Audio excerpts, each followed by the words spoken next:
할렐루야, 반갑습니다.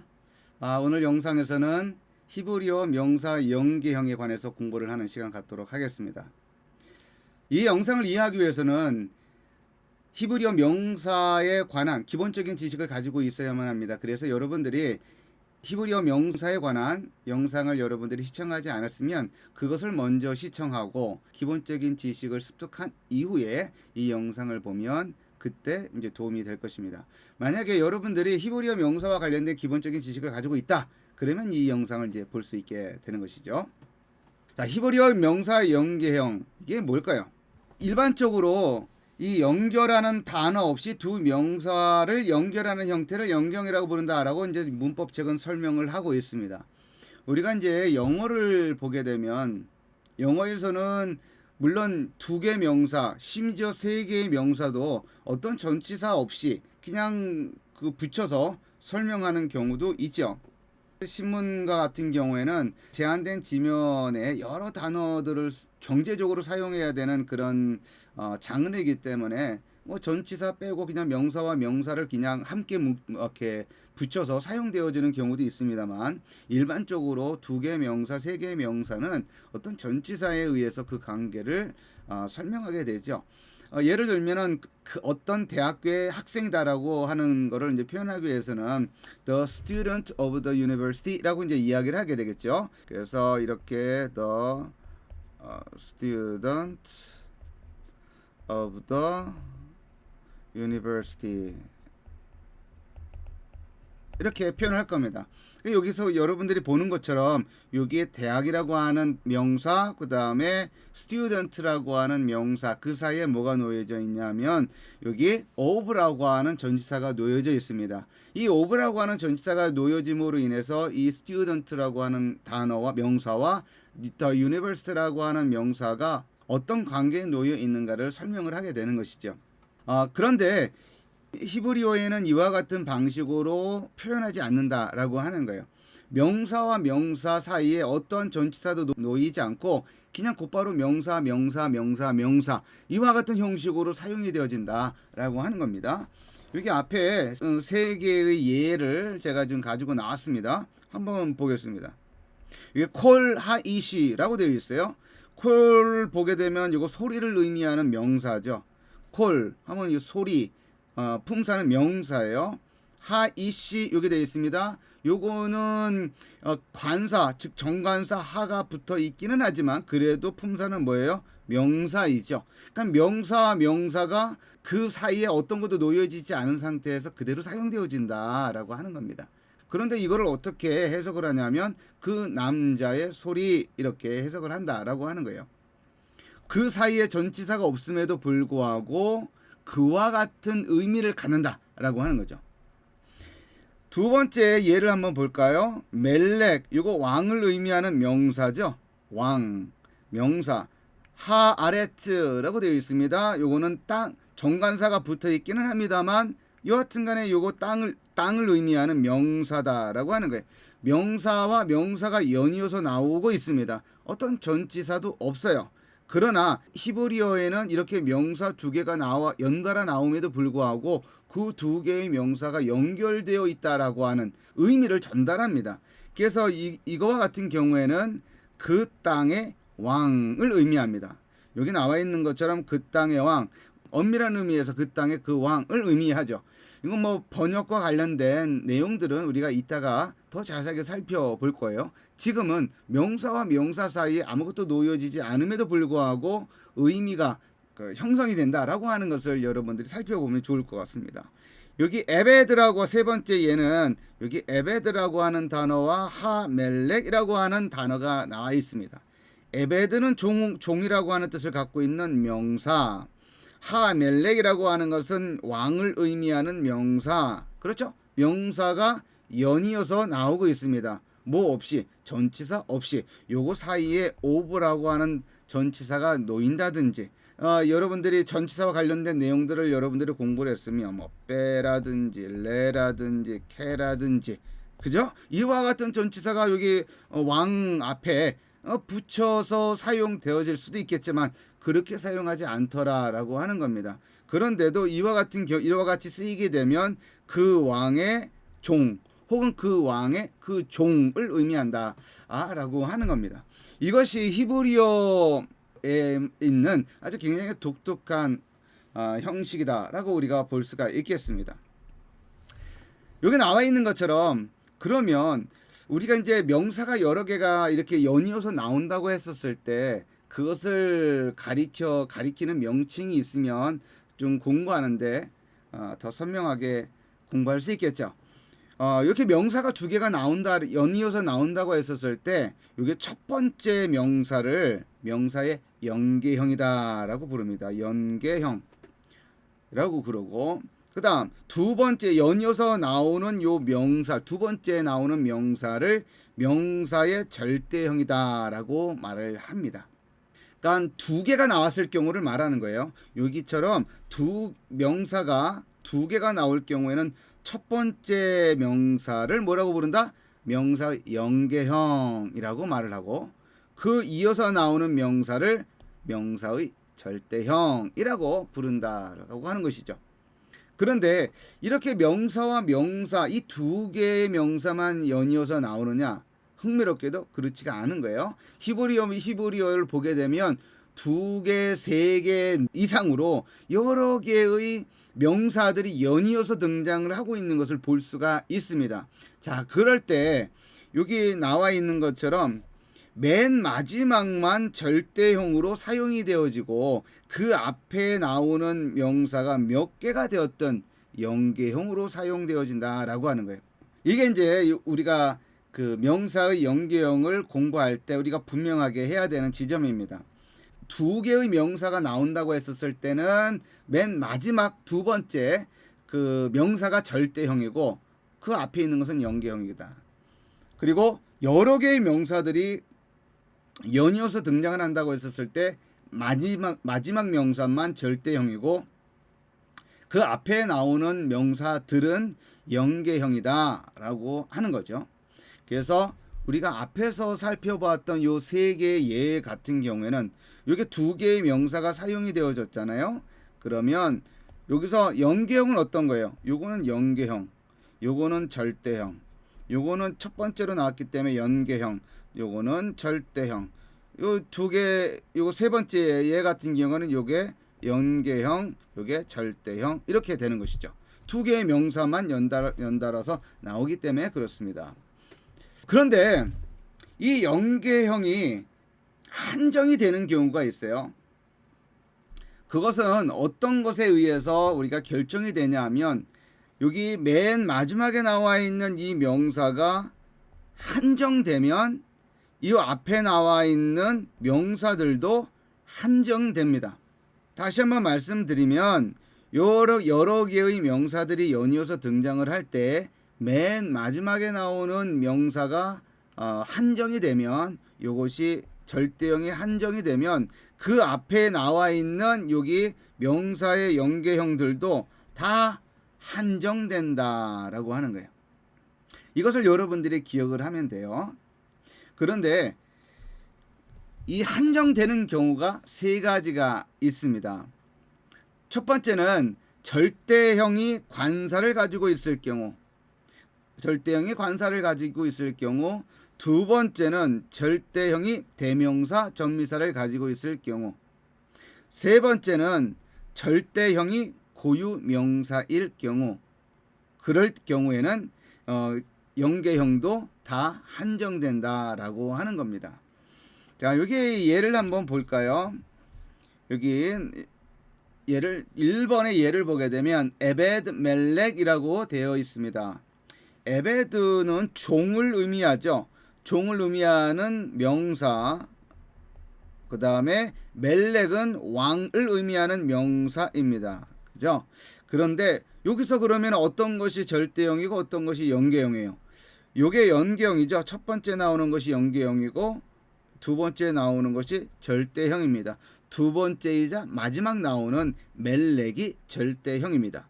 그런데 절대형이 한정이 되면 그 앞에 있는 연계형도 한정이 되는데 여기 보니까 절대형이 한정되고 있어요? 한정되지 않고 있어요? 관사가 없죠? 그죠? 관사가 없기 때문에 한정되지 않은 명사란 말이에요. 그러면 여기 에베드도 한정되지 않는다. 따라서 이걸 어떻게 해석해야 되냐? 한정되지 않았기 때문에 이 왕은 어떤 왕이에요? 예, 말 그대로 어떤 왕이에요. 어떤 왕의 어떤 종.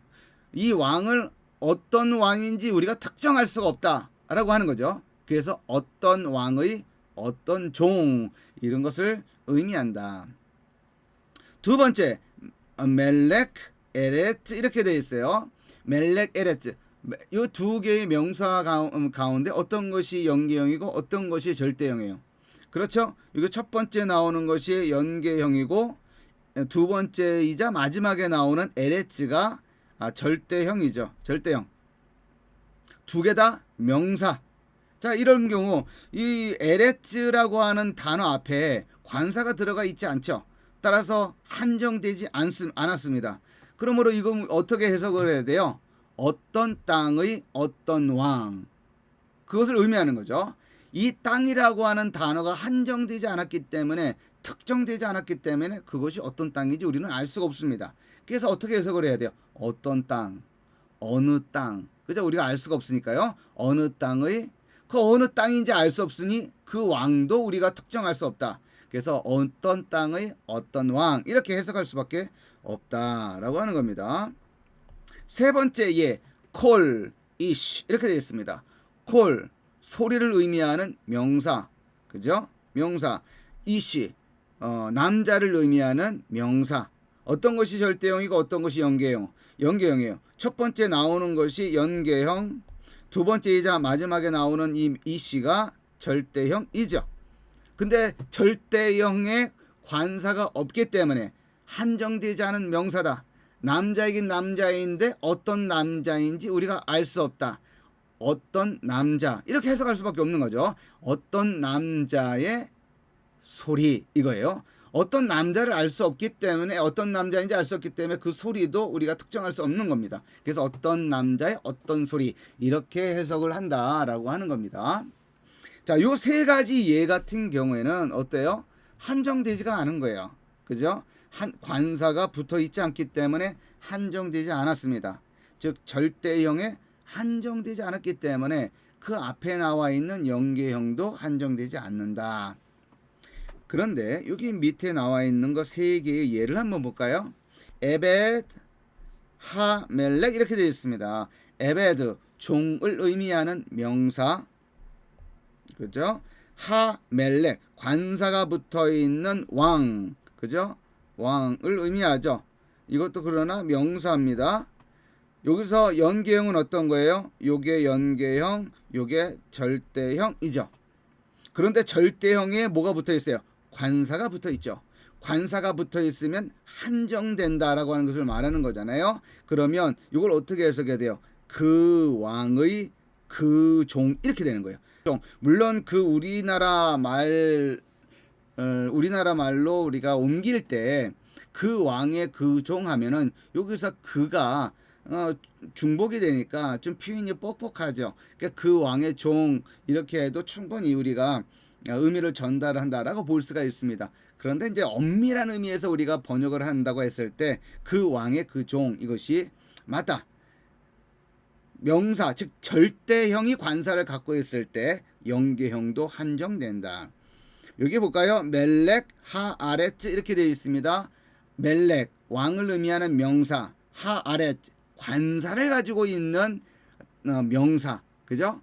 그런데 여기 두 번째 나오는 명사가 관사가 붙어 있는 절대형이기 때문에 여기 멜렉도 어떻게 돼요? 한정된다라고 하는 거예요. 그래서 그 땅의 그 왕 이것이 정확한 번역이 되겠죠.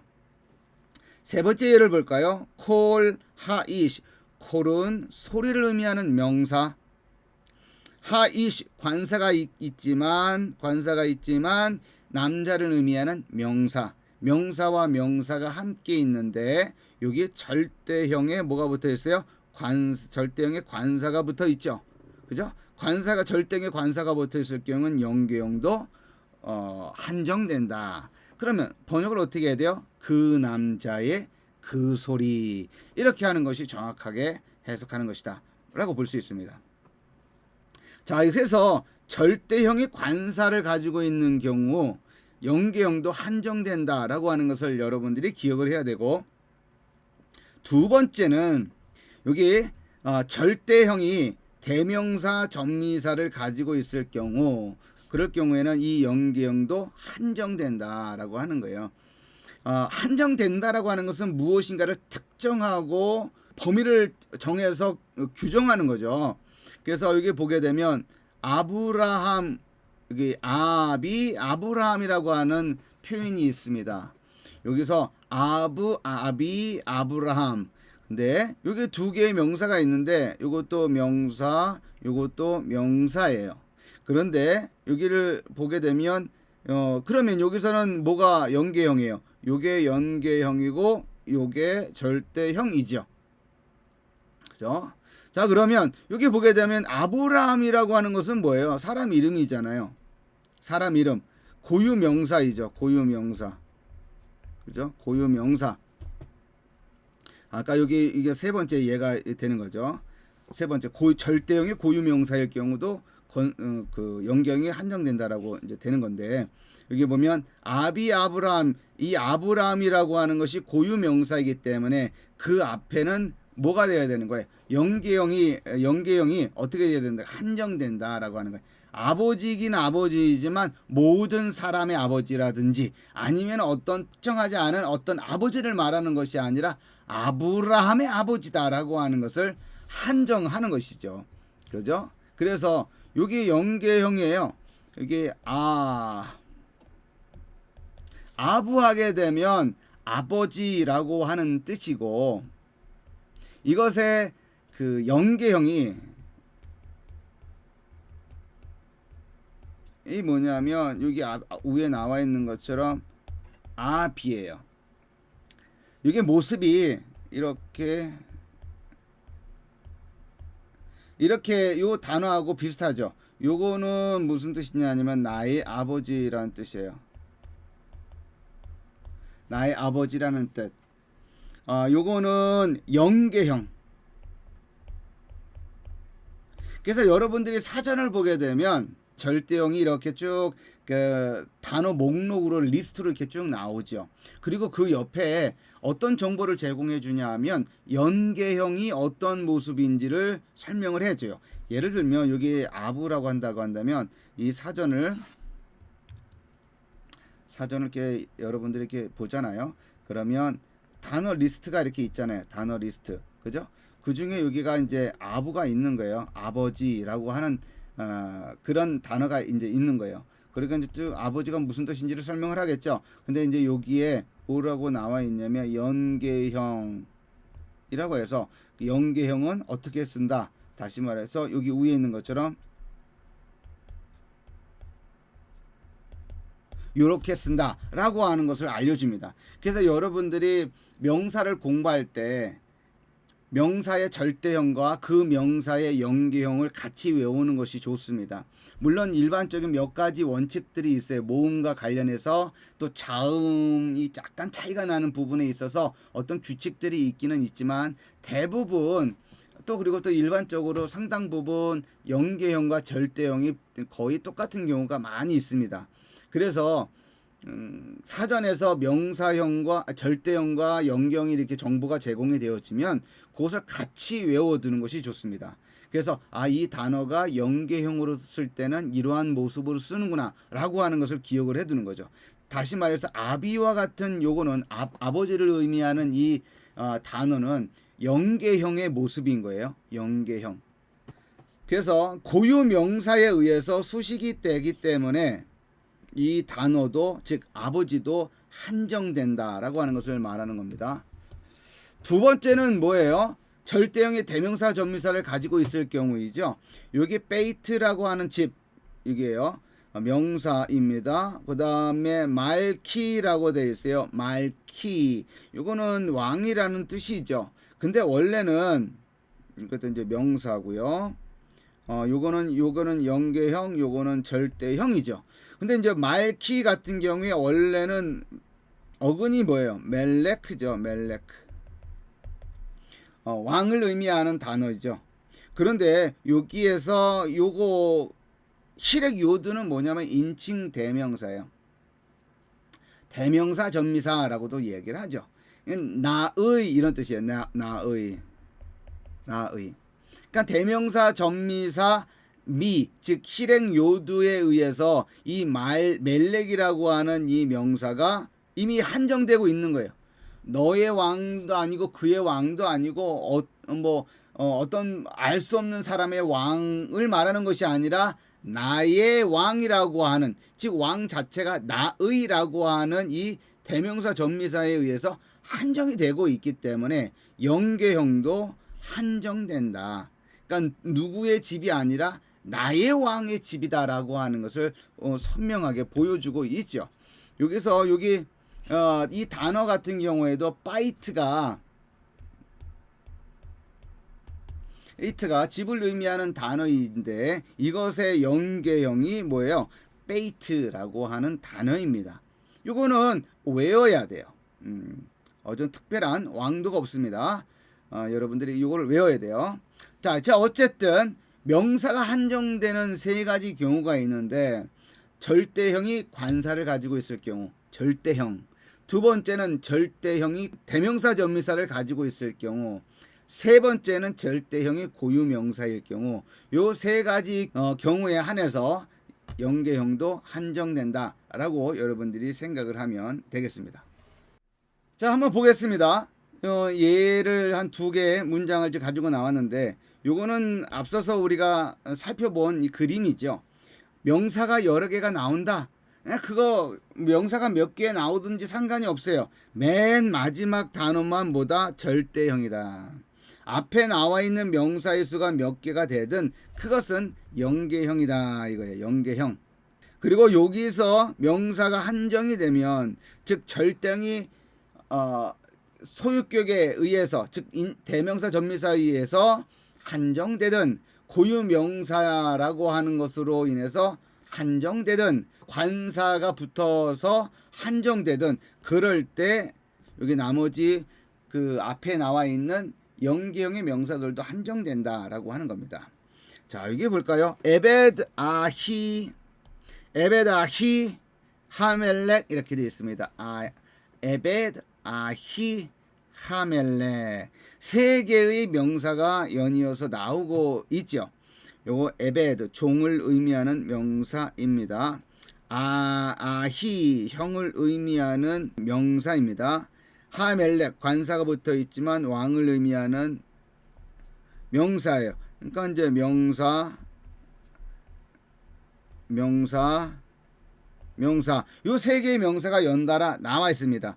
그러면 이 명사들이 한정되어 있는지 한정되지 않은지 그를 판가름하기 위해서는 뭐를 봐야 돼요? 맨 마지막에 나와 있는 명사. 그 명사가 한정되어 있지 않으면 연계형도 한정되지 않은 것이고, 마지막 그 절대형이 한정되면 그 앞에 나와 있는 명사의 연계형들도 다 한정된다라고 한다고 했습니다. 자, 여기 보게 되면 하멜렉이라고 되었어요. 멜렉 앞에 뭐가 붙었어요? 관사 헤이 파타가 붙어 있습니다. 자, 그러면 그것에 의해서 다 뭐예요? 한정되는 거죠. 그러면 번역을 하면 그 왕의, 그 형제의, 그 종 이렇게 되는 겁니다.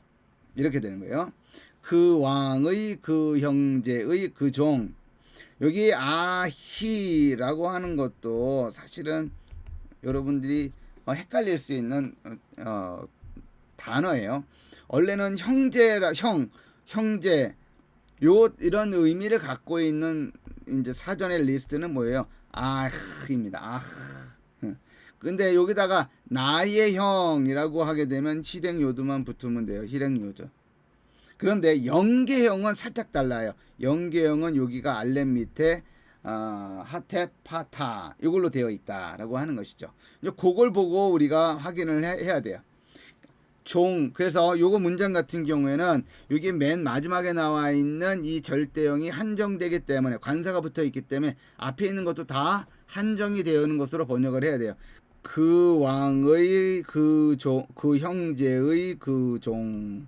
이렇게 번역한다. 뒤에 거 보면 에베드 명사, 그죠? 베이트 집 명사, 멜레 관사가 있지만 명사. 세 개가 뭐예요? 명사. 자, 세 개 명사가 연달아 나옵니다. 절대형은 어디에 있어요? 맨 마지막에 하 멜렉 이렇게 되어 있죠. 그 앞에 있는 것은 다 연계형. 절대형인 이 하 멜렉이라는 단어가 어때요? 관사에 의해서, 즉 하에 의해서 이 명사가 한정되고 있죠. 한정되고 있으면 그 앞에 나와 있는 연계형들도 다 한정된다. 그래서 그 왕의, 그 집의, 그 종, 이런 의미를 갖게 된다라고 하는 겁니다. 자, 다음으로 우리가 이제 생각을 해 봐야 될 내용은 연계형 구문과 형용사입니다. 연계형이라고 하는 것은 앞서서 계속 설명해 왔던 것처럼 명사와 명사, 명사와 명사 이런 것들이 연이어서 등장을 할 때 어떤 식으로 표현하는가와 관련된 내용입니다. 그런데 이제 그와 같은 것으로만 끝나는 것이 아니라 명사를 수식하는 형용사가 끼어들 때 이제 어떤 형식으로 이제 표현되어지는가와 관련된 내용입니다. 기본적으로 한정 형용사 용법이 사용이 되어집니다. 예를 들어서 여기를 보게 되면 떼발, 하말카, 하토 이렇게 되어 있습니다. 여기 보면 여기 떼발 이거 명사죠. 말카 이건 명사입니다. 톱 이건 형용사예요. 그래서 품사를 표현하자면 이게 명사, 또 명사, 여기는 형용사 이렇게 되는 거죠. 그러면 이렇게 명사와 명사만 이렇게 나온다고 한다면 지금까지 우리가 공부했던 내용대로 여기는 연계형, 여기 두 번째로 나오는 것은 절대형, 이와 같이 이해를 하고 넘어가면 되는데 그 뒤에 뭐가 나왔어요? 형용사가 나왔다. 자, 이럴 경우 어떻게 우리가 해석을 하고 이해를 해야 되는가 라고 하는 겁니다. 여기 왼쪽 상단에 보면 한정 형용사 원칙이 이렇게 쓰여져 있어요. 많지가 않죠. 두 가지밖에 없습니다. 첫 번째 원칙은 뭐냐면 형용사는 명사 구문 뒤에 위치한다 라고 되어 있어요. 명사 구문 뒤에 위치한다. 여기 나와 있는 것처럼 톱이라고 하는 것이 명사 뒤에 위치하고 있다라고 하는 것을 알 수가 있죠. 또 하나는 성수가 일치해야 된다. 형용사는 성수가 일치하는 명사를 수식한다 라고 되어 있어요. 우리가 형용사를 배울 때 기본적으로 생각을 했었던 것 중에 하나가 뭐냐면 형용사하고 명사하고 성과 수가 일치해야 된다라고 하는 거였어요. 일치하지 않으면 그 형용사가 명사를 수식할 수가 없는 거예요. 명사가 남성인데 형용사가 여성이다. 그렇게는 사용되지 않는다 라고 하는 것. 그런 측면에서 생각을 해보면 우리가 이 부분에도 마찬가지로 성수가 일치해야 되는 것끼리 묶여지는 겁니다.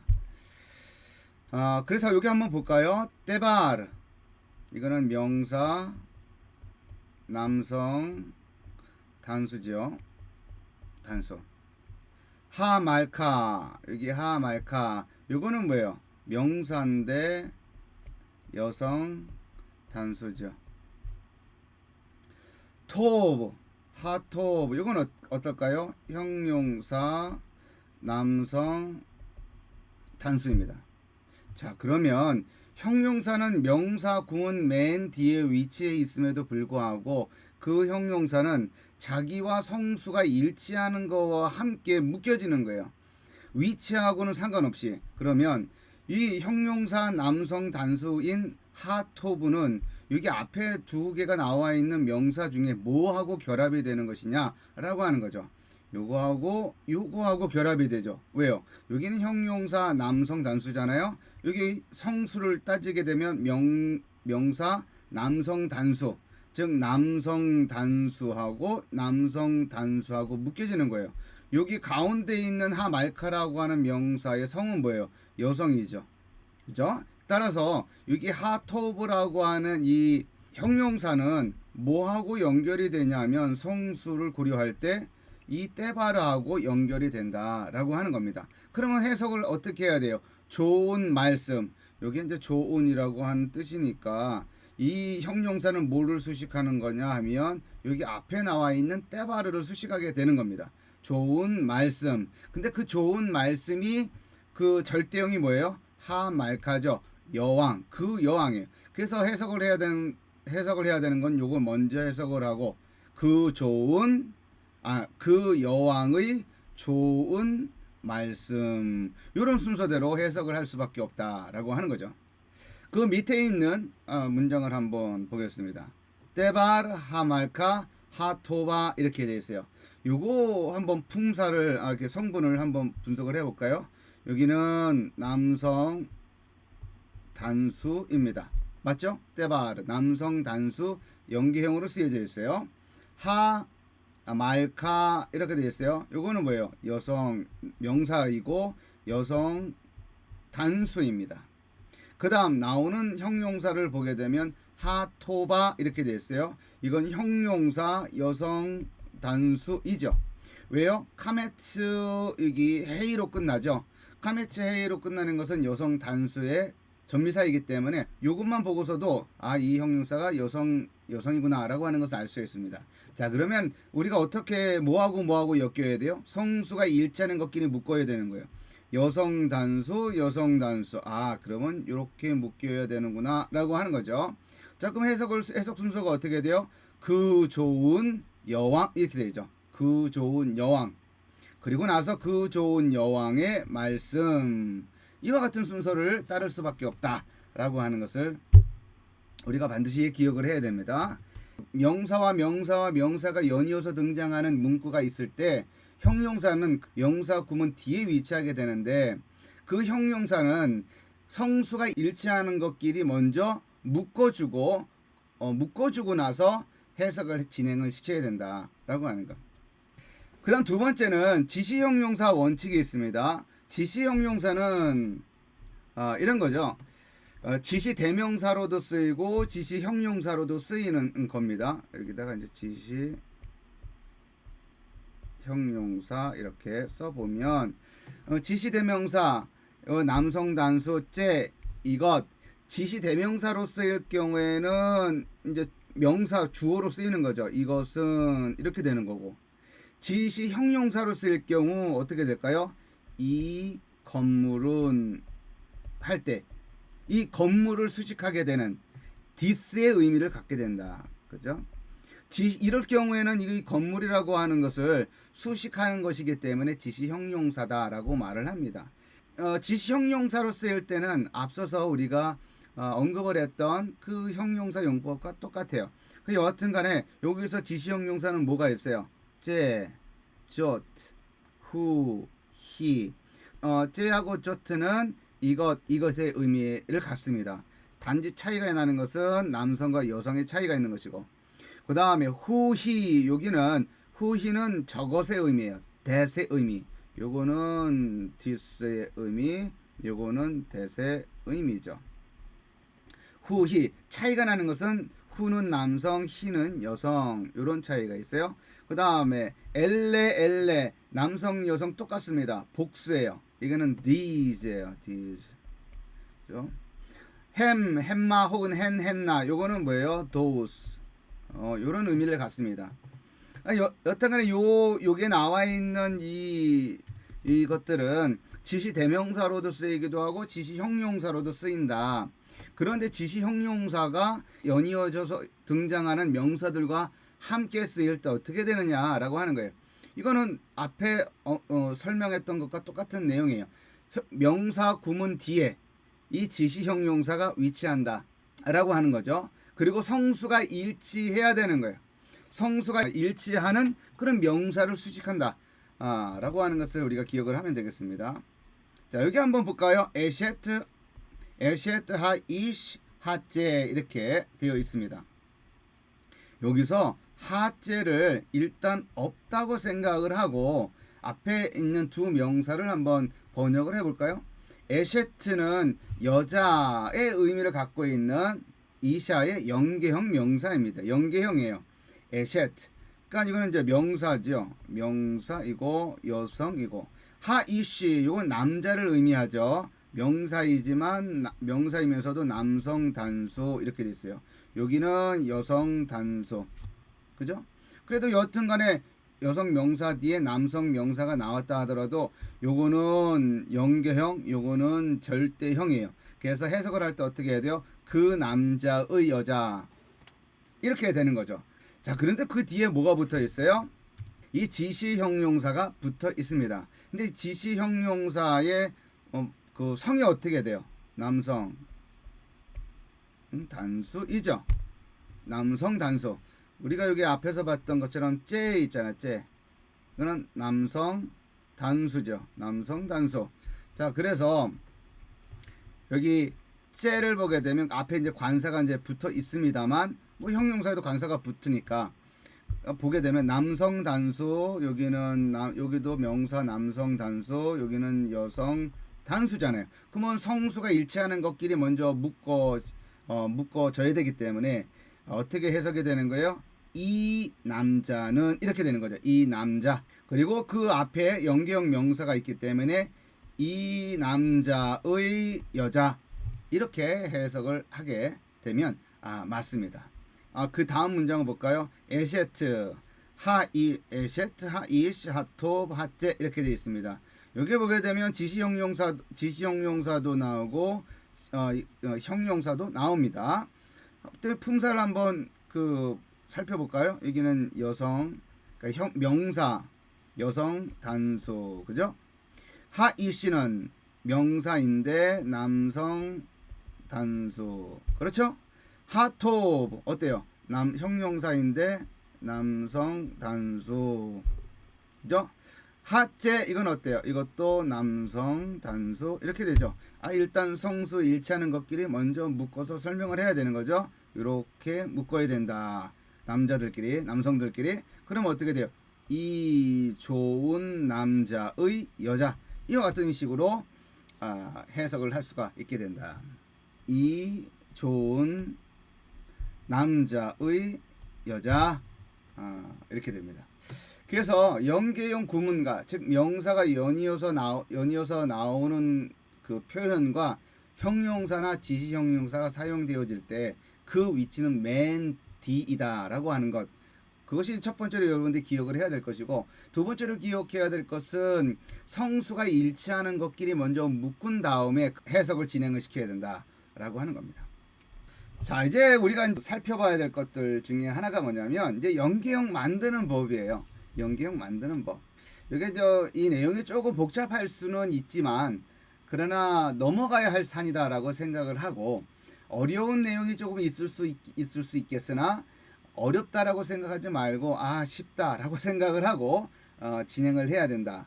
계속해서 이 영상에서 여러 번에 걸쳐서 강조를 하는 것이지만, 어렵다라고 하면 계속 어려운 거예요. 근데 쉽다라고 생각하면 있던 심리적인 저지선이 굉장히 낮아진다. 그래서 어렵다라고 하는 생각보다는 쉽다라고 생각하면서 접근을 해서 공부하는 것이 굉장히 유익하다라고 하는 것을 말씀을 드립니다. 그리고 가만히 생각을 해보면 뭐 그렇게 어려울 것도 없다라고 하는 겁니다. 자, 연계형 만드는 법 3가지 원칙이 쓰여져 있어요. 자, 첫 번째는 기본 원칙 1입니다. 많은 경우 연계형의 형태는 절대한 것 같다라고 해요. 그러니까 명사들이 히브리어 사전을 보게 되면 명사들이 쭉 나오잖아요. 그럼 그 대부분의 명사들은 절대형과 연계형의 모습이 똑같습니다. 그러니까 이제 그 첫 번째 원칙을 이제 들을 때 우리는 좀 위로를 얻을 수가 있는 거죠. 연계형을 특별히 또 외워야 될 게 그렇게 또 많은 것도 아니구나라고 생각해 볼 수 있는 겁니다. 또 두 번째 원칙은 뭡니까? 대부분의 연계형 형태는 살짝 변화를 겪는다라고 하는 거예요. 그러니까 이게 절대형에서 연계형이라고 하는 그 명사의 연계형으로 변화될 때 뭐 정말 예상치 못하고 전혀 예측할 수 없는 아주 굉장히 완전하게 탈바꿈되어지는 그런 모습으로 바뀐다고 한다면 정말 힘들겠죠. 근데 그렇지 않다. 모음 살짝, 뭐 자음 살짝, 요 정도의 그런 변화이기 때문에 너무 지레 겁먹을 필요는 없다라고 하는 거예요. 어떻게 변한다? 살짝 변화를 겪는다라고 하는 것. 기본 원칙 3가 있습니다. 세 번째, 단어를 외울 때 절대형과 연계형을 함께 익힌다라고 하는 겁니다. 이것은 제가 이 강의에서 한번 언급을 했습니다. 앞부분에서. 그죠? 연계형 사전을 보게 되면 절대형이 이렇게 사전에 단어 리스트로 쭉 나오고, 그리고 이제 그 단어에 대한 이제 그 용례들, 그리고 빈도수 이런 것들을 설명이 쭉 나오잖아요. 그리고 나서 그 옆에 연계형이 기록이 되어 있는데, 절대형과 다를 경우에는 연계형을 반드시 쓰여져 있습니다. 보통 영어 같은 경우에는 CS 이렇게 해놓고 그 옆에다가 이렇게 연계형을 써 놓습니다. 그래서 그럴 경우 절대형과 연계형을 같이 외워라 라고 하는 것을 대부분의 이제 히브리어를 가르치시는 분들이 다 이야기하는 겁니다. 그러니까 요 세 가지 연계형 만드는 법을 여러분들이 잘 이렇게 기억을 해두면 좋겠습니다. 자, 그 앞에서 두 번째로 얘기했던 대부분의 연계형 형태는 살짝 변화를 겪는다라고 했는데 그 살짝 변화를 겪는 그 내용을 좀 이렇게 살펴보려고 합니다. 자, 변화 어떤 원칙이 있느냐라고 하는 거예요. 6개의 원칙이 있습니다. 이제 이것을 여러분들이 이제 넘어가야 할 산 중에 하나다라고 생각을 하고 너무 겁먹지 말고 잘 이렇게 따라오면 되겠습니다. 6가지인데 모음 축약이라고 하는 현상이 나타나고 그 다음에 남성 복수 어미 임과 또 쌍수 복수 아임 이렇게 있습니다. 이제 그것은 뭘로 바뀌냐면 젤의 요드로 바뀐다라고 하는 겁니다. 요거 각 6개를 이제 요 다음 슬라이드서부터 우리가 이제 살펴볼 것이기 때문에 간단하게 이 부분을 이제 읽고 넘어갈 거예요. 그 다음에 세 번째는 카메츠 헤이로 끝나는 경우 파타타우로 바뀐다라고 하는 거예요. 카메츠 헤이로 명사가 카메츠 헤이로 끝나는 요런 이제 명사들이 있잖아요. 이제 어떻게 바뀐다? 파타타우로 끝난다 이거예요. 파타타우로 이렇게 끝나면 요건 연계형이다라고 하는 것을 말하는 겁니다. 자, 네 번째 홀렘바브 타우로 끝나는 경우 홀렘바브 타우 요거로 끝나는 명사들이 있잖아요. 그죠? 여성 복수 같은 경우에도 이렇게 홀렘바브 타우로 끝나죠. 요럴 경우에는 어떻게 해요? 카메츠가 유성 슈바로 바뀌게 된다라고 하는 것을 이야기합니다.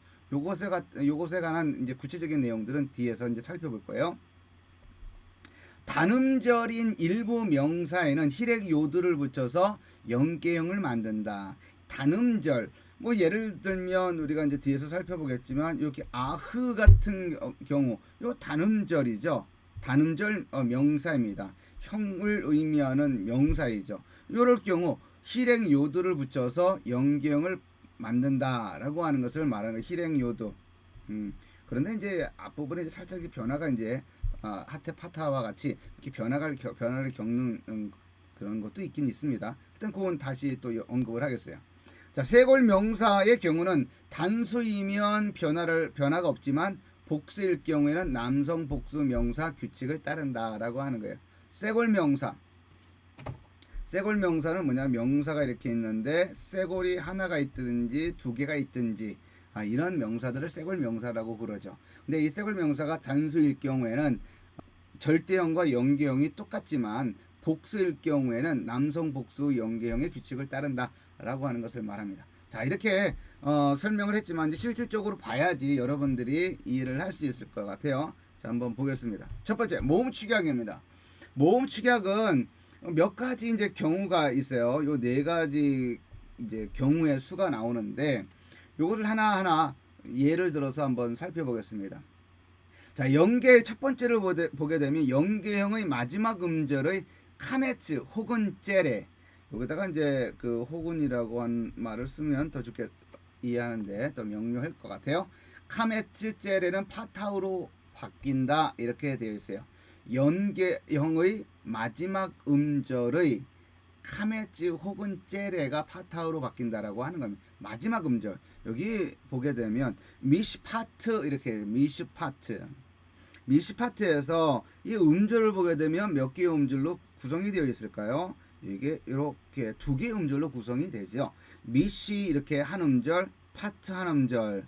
힐액은 단모음이기 때문에 여기 나와 있는 슈바는 무슨 슈바일까요? 무성 슈바이죠. 그래서 이렇게 여기서 한 음절이 끝나게 되는 겁니다. 그리고 이제 파트 또 다른 두 번째 음절인 거죠. 근데 이 두 번째 음절이 무슨 음절이에요? 개음절이에요? 폐음절이에요? 폐음절이다 라고 하는 거예요. 그렇게 마지막 음절이 폐음절일 경우 그때 카메츠 혹은 젤레 이런 거 같은 경우는 뭘로 바뀐다? 파타우로 바뀐다 라는 의미입니다. 여기 두 번째 단어 같은 경우에도 미츠비아흐를 돼 있죠. 여기 보게 되면 음절이 몇 음절이에요? 두 개의 음절이죠. 미츠 여기 히렉 다음에 슈바가 나와 있기 때문에 요 슈바는 무성 슈바인 거고, 그렇게 해서 미츠 이렇게 해가지고 자음, 모음, 자음, 폐음절 하나의 음절입니다. 그 다음에 베이트 젤에 그 다음에 헤이트 파타 이렇게 되어 있죠. 요거는 이렇게 읽습니다. 빼하가 아니라 빼아흐 이렇게 읽어요. 그래서 그거를 하나의 음절로 간주하게 됩니다. 그래서 이렇게 요거는 무슨 음절? 폐음절이죠. 폐음절. 여기도 폐음절. 근데 마지막 음절이 폐음절인데 거기에 뭐가 나와 있어요? 카메차하고 째레가 나와 있어요. 요거는 연경으로 만들어질 때 뭘로 바뀐다? 파타우로 바뀐다. 그렇죠?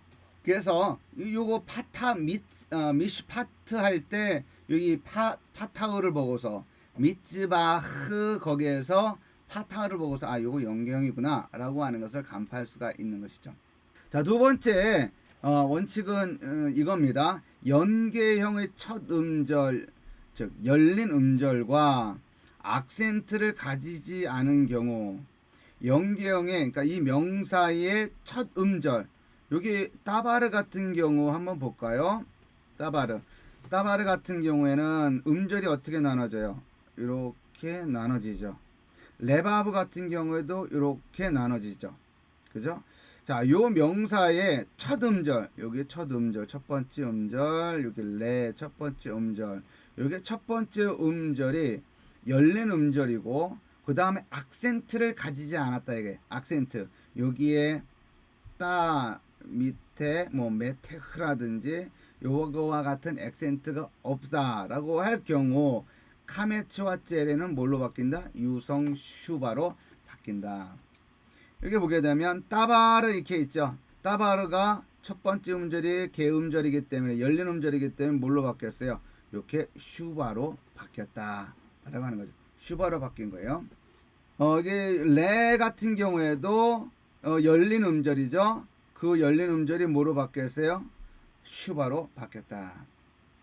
여기 밑에 있는 경우가 이제 더 적절한 이제 예가 되겠죠. 샬롬 하면은 두 개의 음절로 나누고, 마쿰 하면 두 개의 음절로 나뉘어지죠. 여기 보게 되면 첫 번째 음절이 개음절, 즉 열린 음절인데, 그거를 연기형으로 바꾸게 되면 이게 뭘로 바뀐다? 슈바로 바뀐다. 첫 번째 음절, 열린 음절, 액센트가 없다. 카메츠가 뭘로 바뀐다? 슈바로 바뀐다. 그래서 이거와 같은 모습을 취하게 된다. 그래서 샬롬의 연계형은 샬롬, 마콤의 연계형은 메콤 이렇게 됩니다. 근데 여기 두 개의 경우는 우리가 앞서서 살펴봤던 이거 첫 번째하고 이 두 번째의 경우를 다 경험하는 그런 명사다라고 생각을 하면 되겠습니다. 그래서 이렇게 첫 번째가 열린 음절, 여기도 마찬가지로 열린 음절의 카메츠하고 젤레는 뭘로 바뀐다? 슈바로 바뀐다. 그 다음에 두 번째 음절, 마지막 음절이 폐음절일 경우 카메츠하고 젤레는 뭘로 바뀐다? 파타우로 바뀐다. 그래서 여기는 첫 번째 음절은 젤레로 바뀌었고, 두 번째는 파타우로 바뀐 거예요. 그 다음 단모음의 경우 첫 문자의 장모음이 길어진다. 단모음의 경우, 그죠? 단모음의 경우 첫 문자의 장모음이 짧아진다. 여기 보면 뺀 이렇게 되어 있어. 뺀, 여기 장모음이죠. 장모음의 경우에는 어떻게 된다? 단모음으로 짧아진다 이게요. 젤레가 세골로 이렇게 짧아지죠. 그 다음에 홀렘, 여기 보게 되면 홀렘이 되어 있죠. 홀렘은 장모음이에요, 단모음이에요? 장모음이죠. 그러면 그것이 연기형으로 쓰일 때 어떻게 된다? 카메츠 하투브로 짧아진다 이게. 이렇게 카메츠 하투브. 그래서 여러분들이 요 콜이라고 하는 이 단어가 성경에는 그걸 꽤나 굉장히 많이 등장을 하는데, 요 콜을 칼로 읽는 분들이 많습니다. 우리 이렇게 학생들도 많고요. 근데 칼은 여기서의 요 단어 여기서 요거 이 카메츠는 카메츠가 아니라 카메츠 하투브예요. 그래서 오 사운드를 냅니다. 그래서 콜 이렇게 돼요. 콜. 두 번째, 남성 복수 어미 이렇게 해서요. 남성 복수 어미. 남성 복수 어미는 이제 임이죠. 임. 이렇게 명사가 이렇게 있으면 히렉 요드 맴 요거 있죠. 히렉 요드 맴 요 부분이 뭐예요? 요 부분이 복수 남성 복수형 어미죠. 그래서 그거와 같은 경우 그 다음에 I'm 있죠. I'm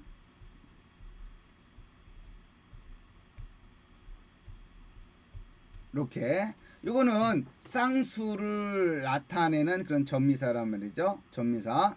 그러면 남성 복수 어미인 im과 쌍수 복수 I'은 뭘로 바뀌게 되냐? 연계형으로 바뀔 때 뭘로 바뀌느냐? 젤의 요드로 바뀐다라고 하는 거예요. 젤의 요드. 한번 보겠습니다. 엘로힘 이렇게 되어 있어요. 엘로힘. 엘로힘인데 어떻게 끝났어요? 히렉 요드 맴으로 끝나죠. 그러면 어떻게 돼요? 엘로헤이. 젤의 요드로 바뀌더라. 빠님 이렇게 됐어. 빠님. 히렉 요드 맴. 그러면 어떻게 바뀌어야 될까요? 히렉 요드 맴이 빠네이. 그죠? 빠네이로 끝나야 되는 거죠. 근데 여기서 보면 여기를 슈바가 되어 있죠.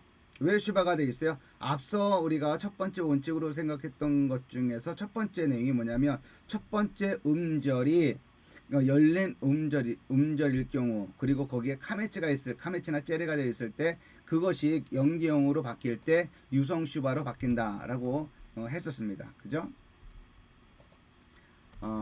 여기 나와 있죠. 두 번째. 자, 세 번째로 살펴볼 단어는 에이나임입니다. 여기에서 이렇게 인쇄가 제대로 되질 않았는데 이렇게 돼 있죠. 에이나임 이렇게 되는 겁니다. 이제 여기서 이거 나임이 뭘로 바뀌어야 되는 거예요? A로 바뀌어야 되죠. 그래서 이거와 같이 에이네이 이렇게 바뀌어 있는 것을 볼 수가 있습니다. 이것이 이제 연계형으로 쓰일 때의 모습이에요. 그 다음에 이제 떼바림이라고 하는 단어입니다. 떼바림. 떼바림은 여기 마지막 부분에 히렉 요드 맴이 뭘로 바뀌어야 되는 거예요? 젤의 요드로 바뀌어야 되죠. 그래서 에젤의 요드. 그죠? 이렇게 바뀌어 있는 것을 볼 수 있습니다. 근데 여기 보게 되면 떼바 여기 있는 부분이 모음이 다 바뀌어 있는 것을 볼 수가 있죠. 히렉 슈바로 바뀌어 있는 것을 볼 수가 있습니다. 여기 이거는 베이트 카메츠 여기 있는 모습은 이렇게 돼 있잖아요. 자, 이거는 카메츠가 왜 슈어로 바뀌어 있느냐? 앞서 위에서 우리가 설명을 한 것처럼 두 번째 원칙이 있죠. 첫 번째 음절에서 열린 음절이고 액센트가 없을 경우에 거기에서 카메츠와 젤에는 뭘로 바뀐다? 유성 슈바로 바뀐다. 그래서 이 카메츠가 뭘로 바뀌는 거예요? 여기서 이렇게 슈바로 바뀐 겁니다. 그 다음 여기 그렇게 되다 보면 어떤 형태가 돼요?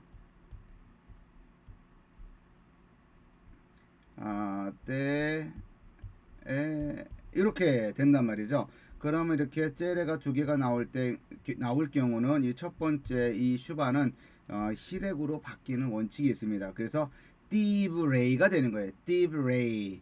그래서 모못의 말씀들이라는 의미를 갖게 됩니다.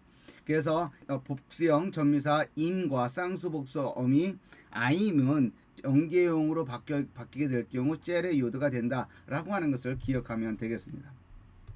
카메츠 헤이로 끝나는 경우 파타타우로 바뀐다. 여기 토라라고 하는 단어가 있습니다. 율법을 의미하죠. 토라. 근데 이것이 연계형으로 쓰일 경우에는 어떻게 바뀌는 거예요? 이렇게 카메츠는 이렇게 파타로 바뀌고 헤이는 뭘로 바뀌는 거예요? 타우로 바뀌는 거예요. 그래서 토라트 하게 되면은 모못의 율법이라고 하는 의미를 갖게 됩니다. 그래서 토라트 이렇게 해야 되겠죠. 토라트 멜렉 하게 되면 그 왕의 그 율법 이런 의미를 갖게 됩니다. 말카라고 하는 것은 여왕을 의미하는 명사이죠. 근데 끝에 어떻게 끝나요? 카메체로 끝납니다. 그래서 그 카메츠가 뭘로 바뀌고 파타우로 바뀌고 헤이가 뭘로 바뀌는 거예요? 타우로 바뀐다. 그래서 말카트 이렇게 되죠. 말카트. 모못의 여왕 이런 의미를 합니다. 같습니다. 샤나 이거는 이제 year 그러니까 해를 의미하는 단어이죠. 샤나 근데 어떻게 끝나요? 카메츠 헤이로 끝나죠. 그럴 경우 어떻게 연기형으로 쓸 경우 어떻게 된다? 카메츠가 파타흐가 되고 헤이가 뭐가 된다? 타우가 된다 라고 하는 것. 그래서 여러분들이 이 부분을 잘 기억을 하면 좋겠습니다. 네 번째는 홀렌바브 타우로 끝나는 경우 카메츠 혹은 째레가 유성슈바로 바뀐다 라고 하는 겁니다. 여기에 홀렌바브 타우가 이렇게 있습니다. 이 단어들 모두 다 이렇게 홀렌바브 타우로 끝나고 있죠. 맘라코트, 맘라코트, 여기 맘라 이렇게 음절리 나눠지죠. 그래서 맘 여기 이제 파타흐 뒤에 나오기 때문에 요 슈바는 무성 슈바. 그래서 맘라 코트 이렇게 됐어요. 빠르게 읽으면 맘라 코트 이렇게 되는 겁니다. 왕국들이라고 하는 뜻이죠. 이제 그럴 경우 이제 어떻게 된다라고 했어요? 여기서 코트는 이제 그대로 남아 있고 그 앞에 있는 카메츠와 째레가 뭘로 바뀐다? 슈바로 바뀐다라고 하는 거예요. 아시겠죠? 그래서 맘레코트, 쉐모트 하게 되면 이름들이라고 하는 뜻이죠. 원래는 이제 쉔이라고 하는 것이 이름인데 그것의 복수형이 쉐모트입니다. 이제 이것을 연기형으로 쓸 경우 어떻게 되느냐? 이 째레가 뭘로 바뀐다? 슈바 유성 슈바로 바뀐다. 그죠? 쉐모트, 사도트 들판들, 그러니까 여성 복수형입니다. 그죠? 사도트. 근데 홀렌바브로 끝났는데 그 앞에 뭐가 있어요? 카메츠가 있죠. 그러면 요 홀렌바브 타운은 그대로 있지만 요 바로 앞에 있는 카메츠는 뭐가 된다? 유성 슈바가 된다 라고 하는 것. 베라코트 이렇게 되어 있어요. 베라코트. 요걸 이럴 경우 오트는 그대로 남지만 요거는 뭘로 바뀌어야 된다? 뭘로 바뀌어야 돼요? 슈바로 바뀌게 된다. 그러면 어떻게 된다는 거예요? 베레코트 이렇게 되겠죠. 베레코트. 카메츠가 슈바로 바뀌었기 때문에. 그런데 슈바가 연이어서 이렇게 등장을 하고 있다라고 하는 측면에서 그 앞에 거는 뭐가 되어야 된다? 희력이 되어야 된다. 그죠? 비르코트 이렇게 되는데 모못의 축복들 그런 의미가 됩니다. 다섯 번째, 단음절인 일부 명사에는 실행요들을 붙여 연기형을 만든다라고 되어 있습니다. 사실 이 설명은 충분치 않죠. 아부의 그 연기형이 뭐냐면 바로 이거예요. 실행요도가 이제 붙었습니다. 그런데 여기에 밑에 뭐가 있어요? 하테파타가 이제 있는 그런 경우가 되는데 나의 아버지 하게 되면 어떻게 되냐면 이렇게 돼요. 아비 이렇게 됩니다. 나의 아버지 이런 뜻이에요. 그런데 요거는 이게 그 인칭 대명사이지만 여기 같은 경우에는 연계형을 나타내는 거예요. 그래서 뭐뭐의 아버지가 되는 거예요. 뒤에 명사의 아버지, 철수의 아버지든지 뭐 만수의 아버지든지 상관없습니다. 그 다음에 아흐 형제 단음절이다. 그럴 경우에 뭐를 붙여서 연기형을 만든다?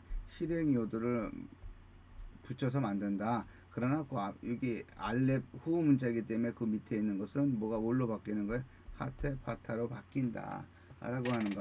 그래서 하테파타로 바뀌었지만 여기 이제 끝에 있는 실행요도를 보고서 이거 연기형이구나 라고 먼저 가능성을 생각을 해야 돼요. 왜냐하면 히 이렇게 되게 되면 나의 형제라는 뜻이 되거든요. 나의 형제. 그래서 요 카메차하고 하테파타하고 요런 차이에 의해서 의미가 완전히 바뀐다 라고 생각을 하시면 되겠습니다. 자, 마지막 경우입니다. 세골 명사의 경우 단수이면 변화가 없지만 복수이면 남성 복수의 명사 원칙을 따른다. 남성 복수의 복수 명사 규칙은 뭐예요? 이렇게 있으면 복수는 어떻게 만들어요? 남성 복수는 임으로 끝나죠. 이럴 경우 앞에서 바로 앞전 슬라이드에서 뭘 배웠냐면 이럴 경우 연기형이 되면 젤의 요도가 된다라고 하는 것을 배웠습니다. 자, 그 규칙을 보는 거예요. 멜렉 세골 명사 그죠? 이것의 연기형은 뭐예요? 멜렉 똑같아요. 예. 그 다음 에베드 종 연기형 뭐뭇의 종 이게 똑같습니다.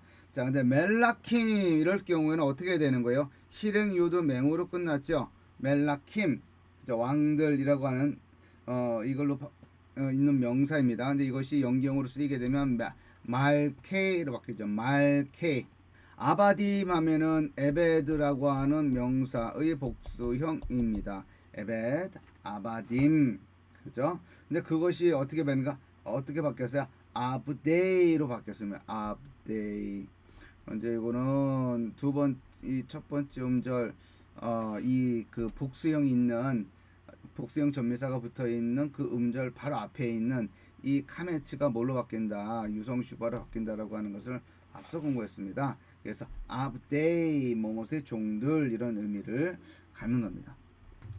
자, 오늘 우리 시브리어에 나타나고 있는 명사의 연기형을 이렇게 살펴보았습니다.